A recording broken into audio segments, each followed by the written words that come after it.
नमस्कार दोस्तों, स्वागत है आपका study for public service commission में एसएससी सीजीएल पीवाईक्यू की सीरीज़ के अंदर जो है आज हम यहाँ पे 21वां भाग डिस्कस करने वाले हैं। इससे पहले जो है हम 20 भाग जो है कंप्लीट कर चुके हैं और ये जो हमारी वीडियो सीरीज है ये 36 शिफ्टों तक जाएगी। ठीक है, 36 शिफ्ट के जो क्वेश्चन पेपर है वो हम यहाँ पर जो है डिस्कस कर रहे हैं। तो चलिए चलते हैं बिना किसी टाइम वेस्ट के वीडियो सेशन को शुरू कर लेते हैं। कोई भी अगर आपका डाउट, क्वेरी या सजेशन है तो आप कमेंट सेक्शन में कमेंट करके बता भी सकते हैं। तो चलते हैं क्वेश्चन नंबर फर्स्ट पे। और क्वेश्चन नंबर फर्स्ट में बोला गया है, भारत के किस राज्य में बड़े बांधों की संख्या जो है सबसे अधिक है? तो ऑप्शन नंबर डी यानी कि महाराष्ट्र हो जाएगा। और महाराष्ट्र जो राज्य है भारत का सॉरी, महाराष्ट्र राज्य के अंदर जो सबसे बड़े बांध है उनकी संख्या जो है सर्वाधिक हो जाएगी। ठीक है, आइए हम चलते हैं। सबसे पहले मैं बता देता हूँ इन चारों ऑप्शनों के बारे में मैं बताने वाला हूँ कि किस राज्य में जो है कौन कौन से इंपॉर्टेंट बांध है। सबसे पहले हीराकुंड बांध जो कि उड़ीसा के अंदर अवस्थित है, ये सबको ही पता होगा और ये भारत का सबसे बड़ा बांध है, आपको पता भी होना चाहिए। चलिए आइए देख लेते हैं ऑप्शन वाइज। तो उड़ीसा के अंदर जो है कौन कौन से बांध है तो ये देख लेते हैं। मैं हाईलाइट कर देता हूँ उड़ीसा में जो है कौन कौन से बांध अवस्थित है। तो उड़ीसा में जो है हीराकुंड बांध है जो कि महानदी पर बनाया गया है। ठीक है, रेंगाली बांध जो है हीराकुंड में ब्राह्मणी नदी पर बनाया गया, और बालयुमुंडा बांध जो है ये भी महानदी पर बनाया गया है। इसके बाद हम आ जाते हैं राजस्थान के बांध देख लेते हैं। राजस्थान के अंदर माही बजाज सागर बांध बनाया गया है जो कि माही नदी पर बनाया गया है। जोहार सागर बांध बनाया गया जो कि चंबल नदी पर बनाया गया है। राणा प्रताप सागर बांध बनाया गया है चंबल नदी के ऊपर, और बिसालपुर बांध बनाया गया है बनास नदी के ऊपर। ये सारे बांध इंपॉर्टेंट रहने वाले, एक एक करके सारे जो है आप अच्छे से याद कर लेना। बड़ी मुश्किल से जो है मैं बड़ा टाइम लगा के ये चीज़ें लिख के लेके आता हूँ। और मध्य प्रदेश की मैं बात करूँ तो मध्य प्रदेश के अंदर इंदिरा सागर बांध है जो कि नर्मदा नदी पर बनाया गया है। बाण सागर बांध है जो कि सोन नदी पर बनाया गया है। बरगी बांध है जो कि नर्मदा नदी पर बनाया गया है। और गांधी सागर बांध है जो कि चंबल नदी पर बनाया गया है। उसके बाद महाराष्ट्र के भी कुछ बांध देख लेते हैं। तो महाराष्ट्र के अंदर एक जायकवाड़ी बांध है जो कि गोदावरी नदी पर बनाया गया है, और गोदावरी नदी जो है पूर्व की तरफ पूर्व दिशा की तरफ जो है बहती है और बंगाल की खाड़ी में अपना जल गिराती है। और दक्षिण भारत की गंगा भी जो है गोदावरी नदी को बोला जाता है। कोयना बांध किस नदी पर बनाया गया है? कोयना नदी पर बनाया गया है। उज्जैनी बांध जो है भीमा नदी पर बनाया गया है। वारणा बांध जो है वारणा नदी पर बनाया गया है। ठीक है, तो ये कुछ बांध दिए गए हैं कुछ राज्यों से इंपॉर्टेंट, तो ये सारे बांध जो है आप याद रखेंगे। इसके बाद हम आ जाते हैं क्वेश्चन नंबर सेकंड के ऊपर। क्वेश्चन नंबर सेकंड में क्या बोला गया? तो क्वेश्चन नंबर सेकंड में बोला गया 1873 में अमृतसर में निम्नलिखित में से कौन सा सिख सुधार आंदोलन आरंभ हुआ था? तो ये सिंह सभा जो आंदोलन था ये शुरू हुआ था। तो आपको सबसे पहले याद रखना है सिंह सभा आंदोलन जो है ये शुरुआत कहाँ पर हुई थी? इसकी अमृतसर के अंदर इसकी शुरुआत हुई थी। अमृतसर यानी कि पंजाब के अंदर। ठीक है, पंजाब राज्य के अंदर जो है इसकी स्थापना हुई थी, शुरुआत हुई थी। और इसकी शुरुआत कब हुई थी? 1873 यानी कि 1873 में इसकी शुरुआत हुई थी। कैसे याद रखेंगे? 1872 से याद रख लेना। 1872 में क्या हुई थी? पहली जनगणना हुई थी मायो के समय में। ठीक है, ये चीज़ आप याद रखना। और इसी से नेक्स्ट ईयर यानी कि 1873 में पंजाब अमृतसर के अंदर जो है सिंह सभा आंदोलन की जो है शुरुआत हुई थी। ठीक है, वीडियो अच्छी लग रही है तो प्लीज़ लाइक और शेयर कर देना। इसके बाद हम चलते हैं क्वेश्चन नंबर 3 पर। ये यहाँ पे डेफिनेशन भी दी गई है, व्याख्या दी गई है, इसको आप देख लीजिएगा। उद्देश्य देख लेना, सिख धर्म की शुद्धता व शिक्षा का प्रसार करना था। ठीक है, क्वेश्चन नंबर 3 में क्या बोला गया? अशोक के किस प्रमुख शिलालेख में कलिंग युद्ध का उल्लेख किया गया है? तो मौर्य साम्राज्य के बारे में मैं बहुत बार आपको बता चुका हूँ। चलिए एक बार और बता देता हूँ क्योंकि यहाँ से क्वेश्चन पूछा ही पूछा जाता है। ठीक है, मौर्य साम्राज्य की स्थापना किसने की थी? चंद्रगुप्त मौर्य ने की थी।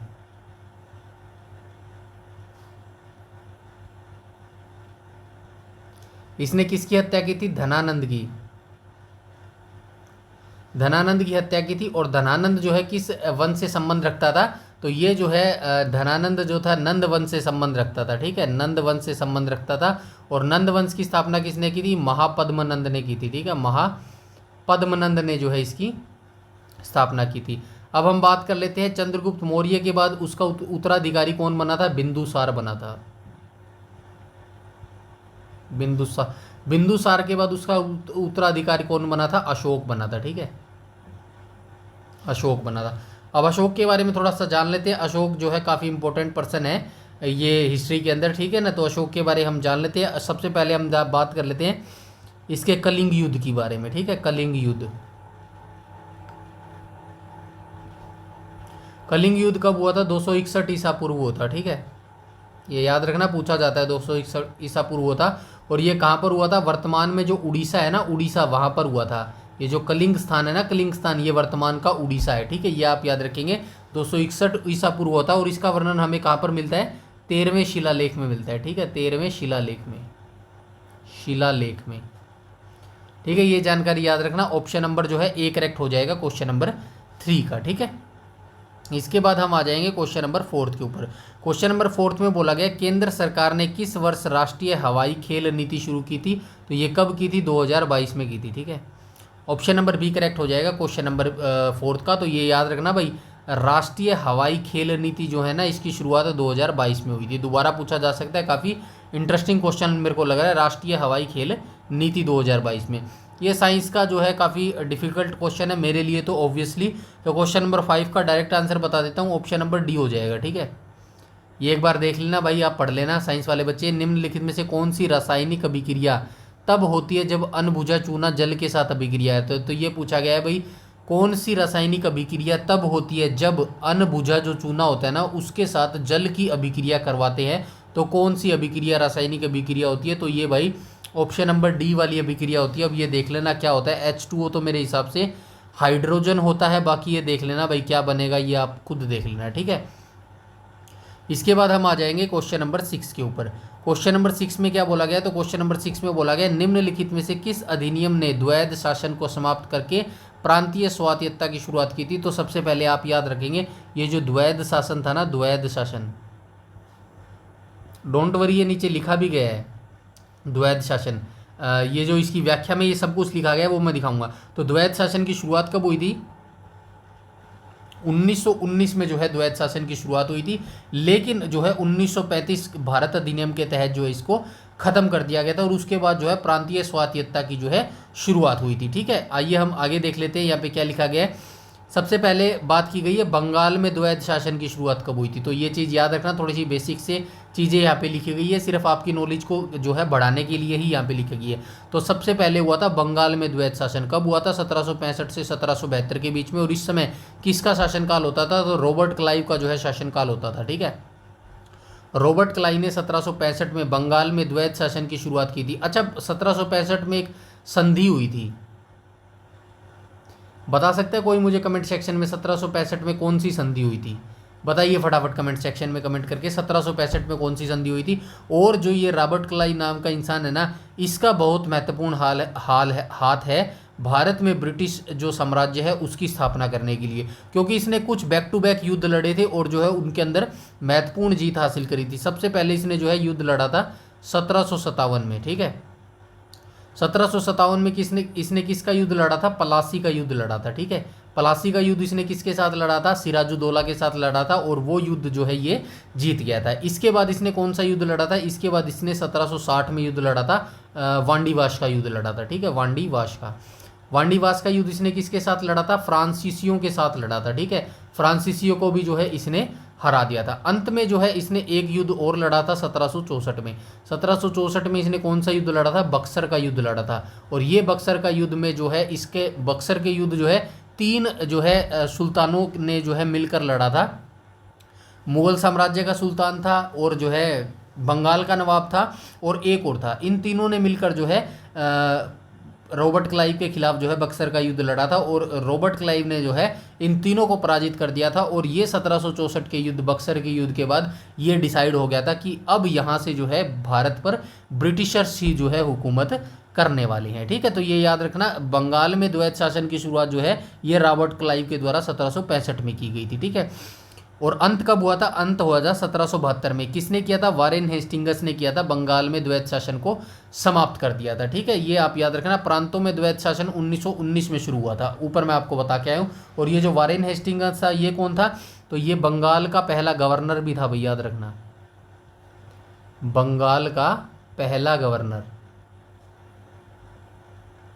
ठीक है। ये चीज़ भी आप याद रखना। इसके बाद चलते हैं आगे क्या लिखा गया, 1919 के भारत सरकार अधिनियम मॉन्टेग्यू चेम्सफोर्ड सुधार के तहत प्रांतों में द्वैध शासन लागू किया गया था। 1935 के अधिनियम ने प्रांतों में द्वैध शासन को समाप्त कर दिया और प्रांतीय स्वायत्तता की शुरुआत की। तो ठीक है, इससे जितने भी क्वेश्चन बन सकते थे ना वो सारे मैंने यहाँ पे डिस्कस कर लिए। एडिशनल जानकारी भी आपको याद यहाँ पे जो है दे दी है। सारी जानकारी आपको लेनी बहुत ज़रूरी है, क्योंकि जिस हिसाब से कंपटीशन बढ़ता जा रहा है और जिस हिसाब से वैकेंसी कम होती जा रही है ना, उस हिसाब से जो है एग्ज़ाम टफेस्ट से टफेस्ट लेवल का जो है आपके सामने आएगा। उसी के हिसाब से आपको यहाँ पे जो है सब कुछ पढ़ना बेहद ज़रूरी है। ठीक है, चलिए नेक्स्ट क्वेश्चन पे चलिए चलते हैं। और वीडियो को लाइक शेयर जरूर कर देना यार, ये मेरी मोटिवेशन के लिए बहुत ज़रूरी है भाई। ठीक है, इसके बाद चलते हैं क्वेश्चन नंबर 7 पर। क्वेश्चन 7 जो है इससे प्रीवियस वीडियो में भी हमने डिस्कस किया था। खेलो इंडिया यूनिवर्सिटी गेम्स का तीसरा संस्करण निम्नलिखित में से जो है किस राज्य में आयोजित किया गया था। उत्तर प्रदेश राज्य में जो है ये आयोजित किया गया था। यूनिवर्सिटी गेम की पहला संस्करण 2020 में खेला गया था। कहाँ गया, खेलो इंडिया यूनिवर्सिटी गेम, ये रहा 20 वाला। चलिए कोई नहीं, एक एक करके मैं बता देता हूँ दोबारा से। ये याद रखने बहुत जरूरी है, क्योंकि यहाँ से क्वेश्चन हर बार पूछता है, इसीलिए मैं बार बार ये आपको यहाँ पे करवा रहा हूँ। तो खेलो इंडिया यूथ गेम्स का जो पहला संस्करण था 2018 में खेला गया था। ठीक है, ये चाहो तो नीचे वाली लाइन भी पढ़ लेना भाई, इनका आयोजन कौन करवाता है। ठीक है, और जो राष्ट्रीय खेल थे इनकी शुरुआत कब हुई थी, इनकी शुरुआत जो है 1924 में पहली बार जो है इनकी राष्ट्रीय खेलों की शुरुआत हुई थी। उसके बाद खेलो इंडिया शीतकालीन खेल की बात करूँ तो शुरुआत 2020 में हुई थी, और खेलो इंडिया यूनिवर्सिटी गेम की बात करूँ तो शुरुआत 2020 में हुई थी। ठीक है, सभी जितने भी ऊपर मैंने खेल डिस्कस किए इन सारों का जो है याद रखना शुरुआत कब हुई थी, यहीं से क्वेश्चन जो है बार बार पूछ लेता है। उसके बाद चलते हैं क्वेश्चन नंबर 8 पर। क्वेश्चन नंबर 8 में क्या बोला गया, यामिनी कृष्णमूर्ति निम्नलिखित में से किस नृत्य से संबंधित है। तो ये भरतनाट्यम से जो है संबंधित हो जाएगा। तो भारत में 8 शास्त्रीय नृत्य हैं।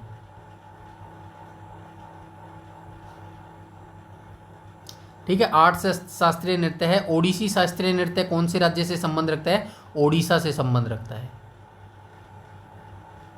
सत्रीय नृत्य किस राज्य से संबंध रखता है, असम से संबंध रखता है। चलिए नीचे उसमें ही देख लेते हैं, कोई बात नहीं, यहाँ पे टाइम लग रहा है लिखने में, एक सेकंड। चलिए व्याख्या में ही देख लेते हैं।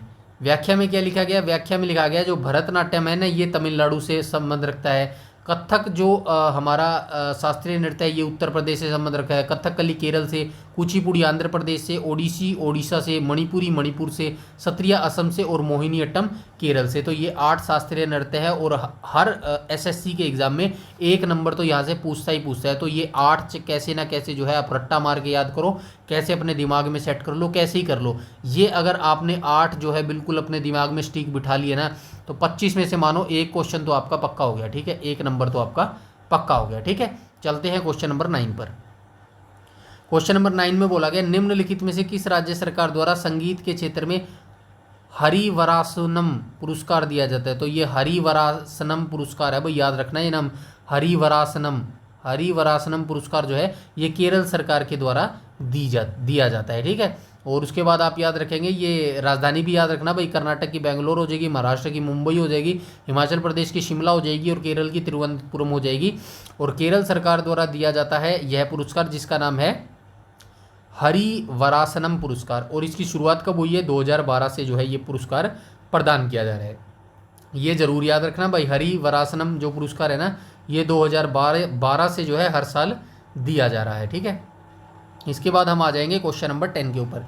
क्वेश्चन नंबर 10 में बोला गया है निम्नलिखित में से कौन 2008 में भारत रत्न पुरस्कार प्राप्त करने वाले गायक हैं और उन्हें ख्याल गायकी को लोकप्रिय बनाने का श्रेय भी दिया जाता है। तो ये पंडित भीमसेन जोशी जी हो जाएंगे। ठीक है, 10th का राइट ऑप्शन हो जाएगा option number C.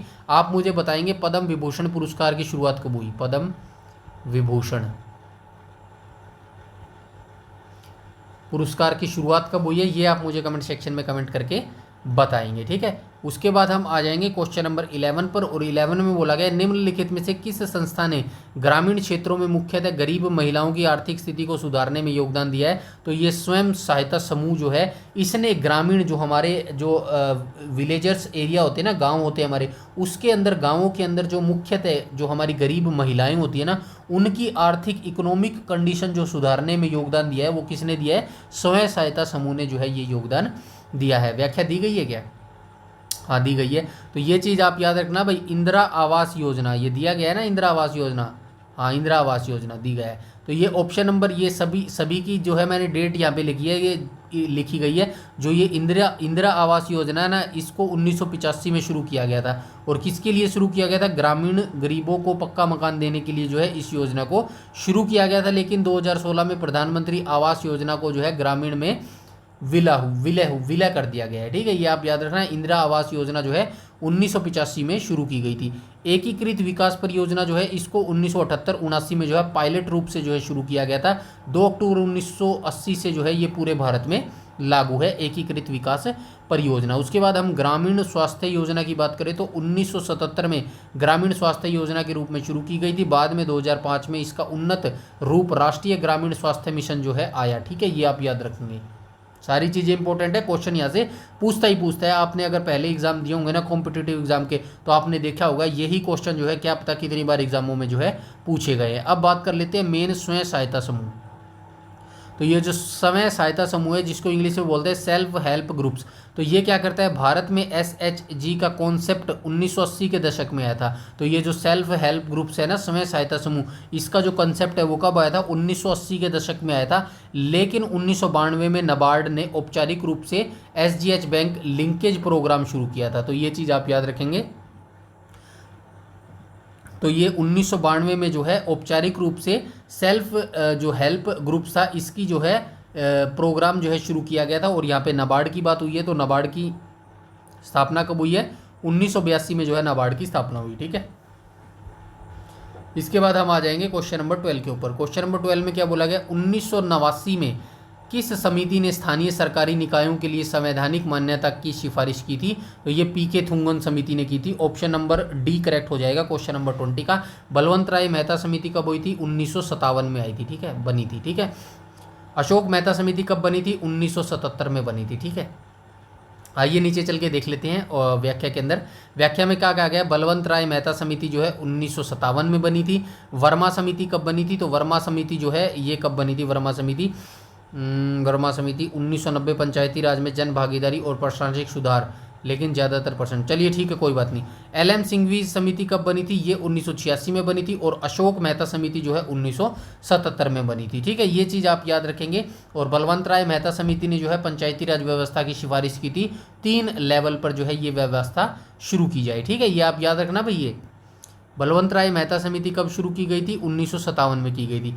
LM Singhvi समिति जो है 1986 में शुरू की गई थी। और अशोक मेहता समिति जो है 1977 में शुरू की गई थी। ठीक है, ये आप याद रखना। और इनके जो है हो सके तो ये भी देख लेना भाई, 1 लाइनर में स्टेटमेंट में पूछ सकता है। अशोक मेहता समिति ने जो है 2 स्तरीय पंचायती राज व्यवस्था की जो है सिफारिश की थी।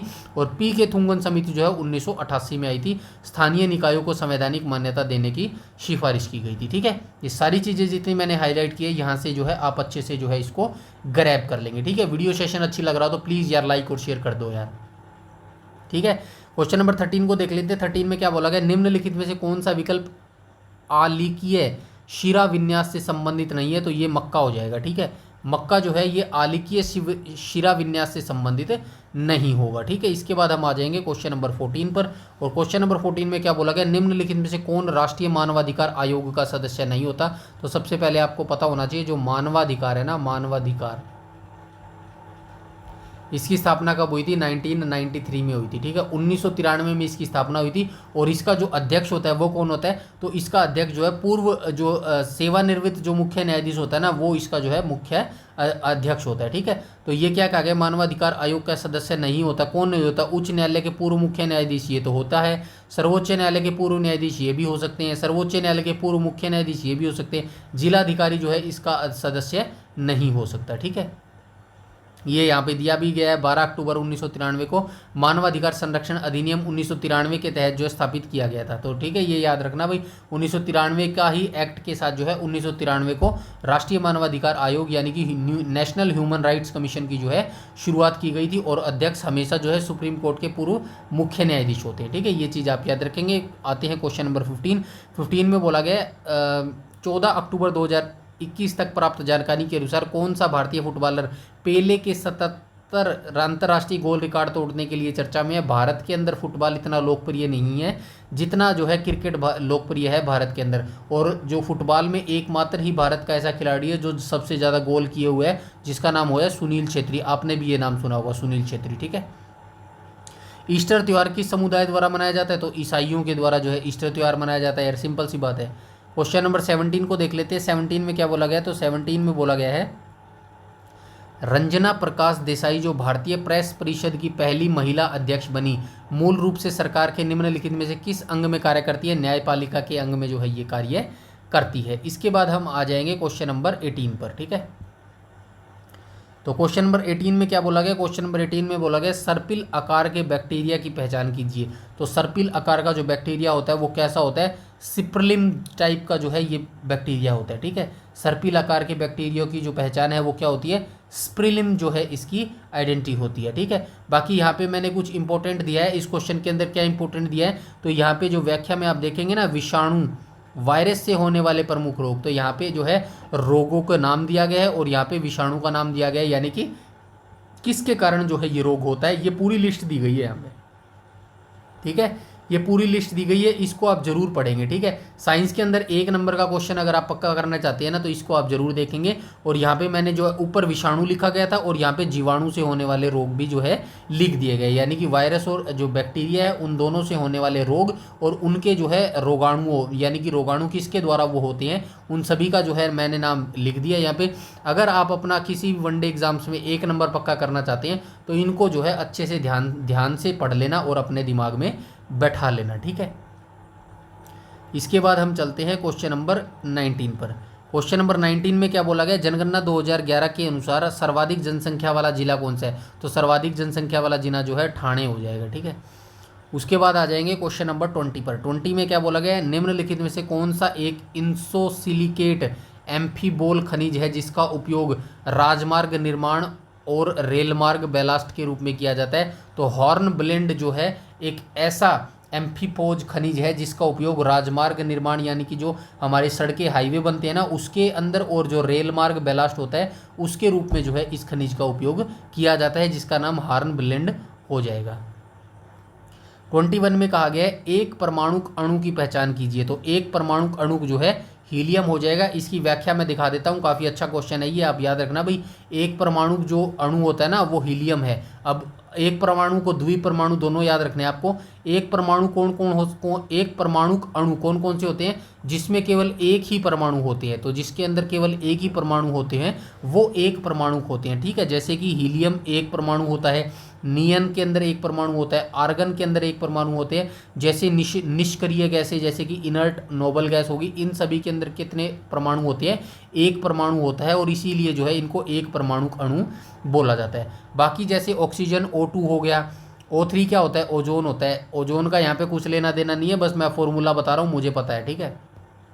तो ऑक्सीजन O2 हो गया, क्लोरीन Cl2 हो गया और कार्बन मोनोऑक्साइड हो गया। ये क्या होते हैं? ये बहुपरमाणु अणु होते हैं, यानी कि इनके अंदर जो है एक से ज़्यादा परमाणु अणु होते हैं, ठीक है। उसके बाद हम चलते हैं क्वेश्चन नंबर 22 पर। और 22 में बोला गया है भोजन, काम और उत्पादकता नारे का प्रयोग जो है 7वीं पंचवर्षीय योजना के अंदर किया गया था। और पंचवर्षीय योजना के बारे में प्रीवियस वीडियो में भी जो है मैं बहुत बार बता चुका हूँ। भागीरथी और अलकनंदा नदियों का संगम देवप्रयाग में होता है। ऑप्शन नंबर डी करेक्ट हो जाएगा। और यहीं से जो है ये गंगा के रूप में जाने लगती है, ठीक है। गंगा के रूप में जाने लगती है। और गंगा जो है पूर्व की ओर बहती हुई जो है कहाँ गिरती है? बंगाल की खाड़ी में गिरती है। और ये भारत की सबसे लंबी नदी है जो कि पूर्व की ओर बहती है, ठीक है। उसके बाद हम आ जाएंगे क्वेश्चन नंबर 24 पर। 24 में बोला गया पांड्य साम्राज्य का उल्लेख सबसे पहले मेगास्थनीज ने किया था। मेगास्थनीज ने कौन सी पुस्तक लिखी थी? इंडिका पुस्तक लिखी थी, ठीक है। इंडिका पुस्तक लिखी थी। और ये जो मेगास्थनी था कहाँ से आया था? बताओ फटाफट कमेंट सेक्शन में। ये जो मेगास्थनी था ये कहाँ का जो है यात्री था, ठीक है। मोरक्को का था क्या? बताओ फटाफट कमेंट सेक्शन में कमेंट करके। जिसने कहा था कि उनका साम्राज्य मोतियों के लिए प्रसिद्ध है, उनकी राजधानी मदुरई थी। तो ये याद रखना भाई, पांड्य जो साम्राज्य था ना इसकी राजधानी मदुरई होती थी। और ये जो पांड्य राज्य था ना ये मोतियों के लिए जो है फेमस होता था, ठीक है। ये चीज़ आप याद रखेंगे। आज का फाइनल और लास्ट क्वेश्चन देख लेते हैं, क्वेश्चन नंबर 25। और क्वेश्चन नंबर 25 में क्या बोला गया? निम्नलिखित कथनों पर विचार कीजिए और गलत कथनों की जो है पहचान कीजिए। तो यहाँ पे क्या कहा गया है, सक्षम आंगनवाड़ी और पोषण 2.0 योजना को राष्ट्रीय खाद्य सुरक्षा अधिनियम 2003 के तहत लागू किया गया है। यह महिला एवं बाल विकास मंत्रालय के तहत केंद्र सरकार द्वारा प्रायोजित एक योजना है। यह केवल 6 वर्ष से कम आयु के बच्चों के लिए है। इस योजना के तहत राष्ट्रीय स्वास्थ्य मिशन और जन स्वास्थ्य संरचना के माध्यम से 6 सेवाएं प्रदान की जाती है। तो इसके अंदर गलत कथन हमें चूज करना है, तो गलत कथन कौन सा हो जाएगा, तो गलत कथन हो जाएगा 1, 2 और 4। ठीक है, तो यानी कि ये गलत हो जाएगा, 1, 2 और 4 गलत हो जाएंगे।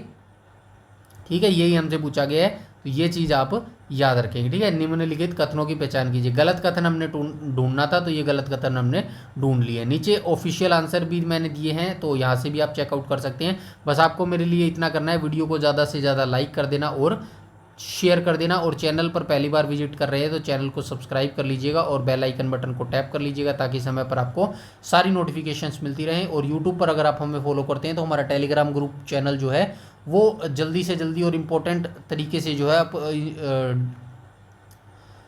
सब्सक्राइब कर लेना, क्योंकि सारी इंपॉर्टेंट पीडीएफ्स और जो रिजल्ट से रिलेटेड पीडीएफ्स होती है वो सारी जो है टेलीग्राम पर ही प्रोवाइड करवाई जाती है। इस वीडियो में इतना ही, तब तक के लिए धन्यवाद।